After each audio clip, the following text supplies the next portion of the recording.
up as a kid, yeah. All a nigga wanna have was a Burberry scarf and $3 in my pocket.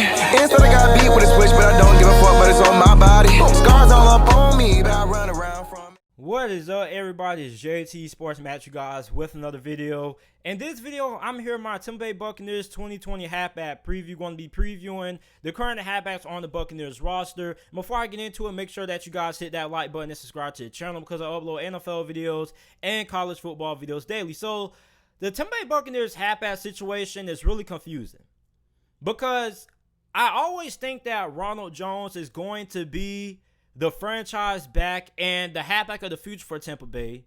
And then they go out and they drag Keyshawn Vaughn out of Vanderbilt and they sign Lashawn Mccoy. So, I mean, according to reports, Ronald Jones is supposed to be the RB1 in Tampa. But, I mean, how much confidence do they really have in Ronald Jones? Because if you have confidence in somebody, you wouldn't go ahead and sign a guy like Lashawn Mccoy, and you wouldn't go ahead and draft a guy like Keyshawn Vaughn in the draft. So, I mean, maybe it's depth, but, I mean, I really question how big of a role Ronald Jones is going to have in this offense with the current halfbacks that they have on the roster. Now, Ronald Jones had a better season than what he had his rookie season. He had 172 carries, 724 rushing yards, averaging 4.2 yards per attempt, and had 6 touchdowns. He also was a little bit of a factor in the passing game with 31 receptions for 309 receiving yards. So, Ronald Jones had a better year than how his rookie year went, which his rookie year was really underwhelming. And 2019, I kind of feel like Tampa Bay kind of mishandled his situation. Like, I feel like Tampa Bay could have went about his whole entire situation a little bit better because he started off the season like a little bit of a competition with Peyton Barber. And I feel like Tampa Bay named him like, I feel like Tampa Bay should have named Ronald Jones like the RB1 like way before like the midway point of the NFL season, which is when Ronald Jones really started to get the bulk load of the carries, because I feel like Peyton Barber wasn't all that great. Like, I feel like Ronald Jones kind of should have been the workhorse back or the feature back in that offense around like week 5 or week 6. But I mean, Ronald Jones also was kind of held back by the offensive line not being all that great when it comes to run blocking. And also, Tampa Bay was always down in the majority of their games going into the fourth quarter. And when you're down by multiple possessions in the fourth quarter, you most of the time have to rely on your passing game to get back into the game. And you're not really thinking about running the football when you're down like multiple possessions. So, again, Ronald Jones, I mean, I feel like Tampa Bay, Bruce Arians kind of mishandled his situation. I feel like he should have got a little bit more of the workload early on in the season. But again, Ronald Jones still has a lot that he has to prove for Tampa Bay. Like, a lot of Tampa Bay Buccaneers fans, they want to know, can Ronald Jones be a full complete back for Tampa Bay? And I mean, not just coming in on first and second downs, but can he be a third down back? That seems to kind of be the question mark with Ronald Jones. So, next up, they bring in Lashawn Mccoy. Now, Lashawn Mccoy for Kansas City had 101 carries for 465 rushing yards, and he also had 4 touchdowns with 4.6 yards per carry. Now, I think Lashawn Mccoy was brought in to be more of a mentor towards the younger backs on the roster, such as a guy like Ronald Jones and Keyshawn Vaughn. Now, I think he may have a little bit of an impact in this offense to start the season out. Like, for the first couple of weeks, like, we may see Lashawn Mccoy get like a couple of carries, but I expect Lashawn Mccoy to kind of get fizzled out of this offense as we get into like the later stages of the NFL season, if the NFL season even makes it to the later stages. So, I mean, I think Lashawn Mccoy, I think he's going to have a little bit of say in this offense. But as we progress throughout the 2020 NFL season, probably around week 10, week 11 is where we can probably expect to see Lashawn Mccoy kind of get phased out in this offense. And Lashawn McCoy, I expect this to be his last season in the NFL because Tampa Bay is more of a city that you go to for retirement.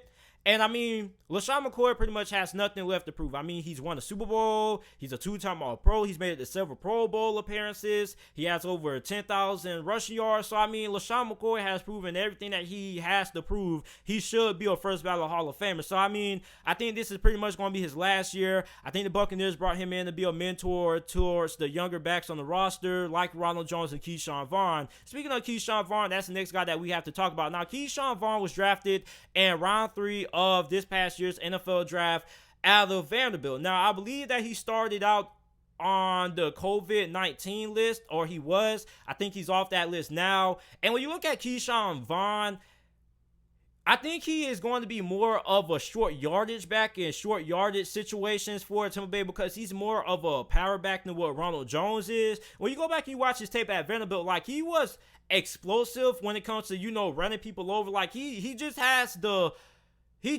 skill set of a power back. I mean, like, he's not going to make a lot of guys move. He's not like the shiftiest guys who's going to make people move and who's going to make people miss in the open field with, you know, elusiveness and things like that. Like, I think he's more of a power back. So I think he's going to have more of a short yardage role, like on the goal line, on third and short, or short yardage situations like 2nd and inches, 3rd and 1, or something like that. So I think that's how Tampa Bay is going to utilize Keyshawn Vaughn and this offense. Now, he is Vanderbilt's all-time leading rusher, so I mean he is pretty talented, but I think he's more of a power back, and I think that's how Tampa Bay is going to utilize Keyshawn Vaughn at least for this season. Now we got Bawale.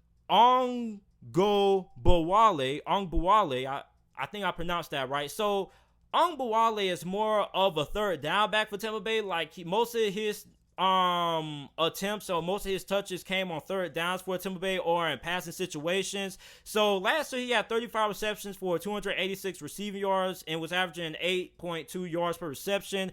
So I think he is still the best receiving back on the roster. I still think that he has the best hands out of all the halfbacks currently on the roster, which is still why I think that he ends up making the roster, because when you look at Tom Brady in New England, Tom Brady was a guy who heavily relied on his halfbacks in the passing game. Like you look at Sony Michel, who was more of a, you know, runner. He was more of the power back there. But then you had guys like Sony Michel that came in, and Rex Burkhead, who were guys that Tom Brady relied heavily on in the passing game. And Tom Brady really loves using his halfbacks and the passing game, because you can, like, throwing it off to your halfbacks to Tom Brady's like an easy 3-4 yards. So I mean, I think that Bawale could have a significant role in this offense because he does have the best hands out of all the halfbacks on the Tampa Bay Buccaneers roster. And I feel like a lot of people aren't really talking about him like that. I feel like he's kind of being a little bit overlooked, because I know a lot of people are really intrigued with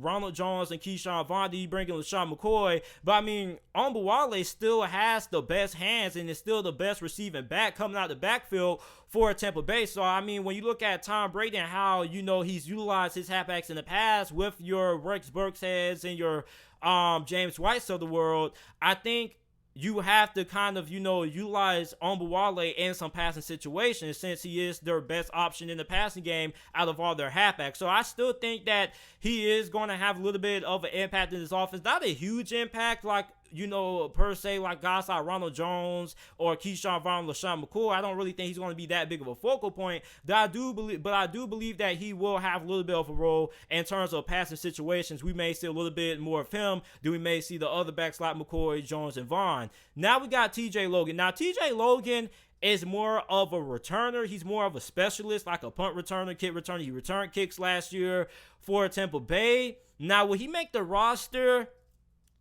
I think he has a pretty 50-50 chance, because, like, do they really need a returner? Because, like, I mean, they got other guys who can go back there and return kicks, like John Franklin. Maybe he could return kicks or anything, something like that. So, I mean, I don't really know if TJ Logan is going to make the roster this year. Like, TJ Logan, like I say, he's just a good specialist. But, I mean, when you look at all the halfbacks on this roster, like, I don't really see him getting that much involved in the offense. So, I mean, if he makes the team, it's pretty much going to be because of special teams. Now, the last guy we have is Raymond Coleas. Now, Raymond Coleas is a guy who got drafted in basically the later portion of the draft by Tampa Bay out of the University of Louisiana, Lafayette. Now, he's 5'8" and 188 pounds. Now, he's small, but this guy is incredibly fast, and he did a lot of things for Louisiana Lafayette. Like, he was a returner, but I mean, I think that, you know, he probably is a guy who is most likely going to end up making a practice squad